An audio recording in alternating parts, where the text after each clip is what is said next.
morning. My name is actually named Timm, T-I-M-M. It's a German name. And I thank you for being here, for doing this listening session. And I thank all the people who are here.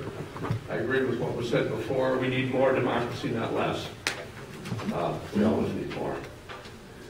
I'm going to speak to you from my heart, because I think this is a heartfelt issue that deals with our lives and the lives of people who are to come for the eons as long as human beings are on this planet.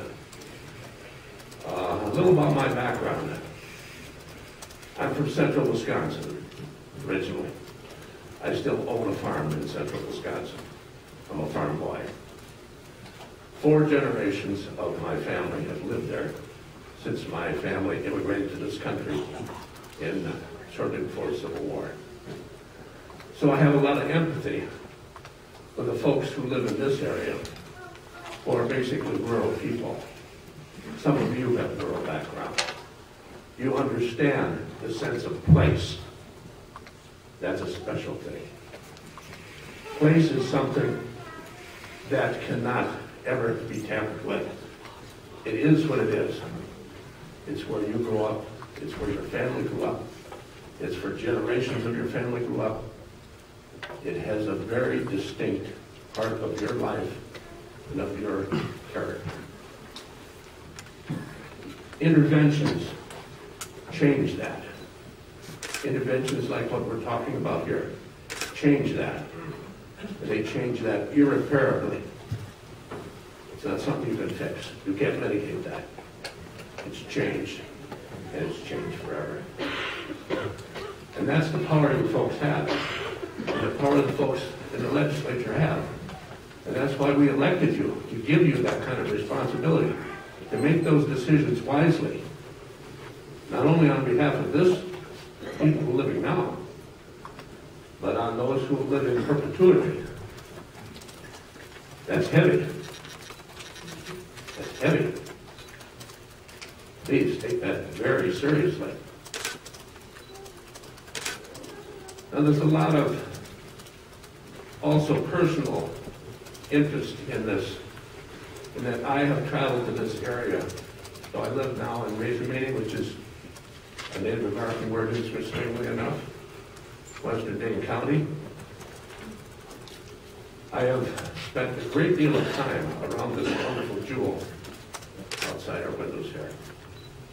This is a unique jewel. I'm sure you appreciate. This is the largest body of fresh water by area in the world. I've been around it 3 times. It's an incredibly beautiful place. Mucking with the quality of that water also is an extremely dangerous proposition, because that jewel gets contaminated or damaged, it's damaged forever. You can't mitigate the largest body of fresh water in the world. Can't do it. So you're mucking with an environmental jewel. You're mucking with as a tourist attraction of world class.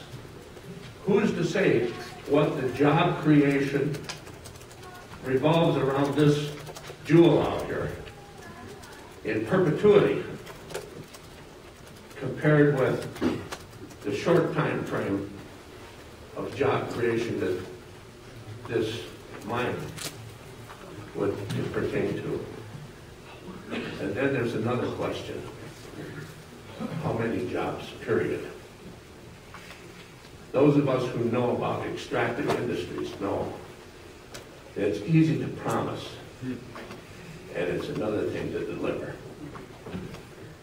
As human beings, we're so vulnerable to manipulation and advertising games. Who wouldn't want to have jobs in a time of economic decline? Those of us who know that those jobs aren't going to come and those who know those jobs come, if they come at all, at an enormous price.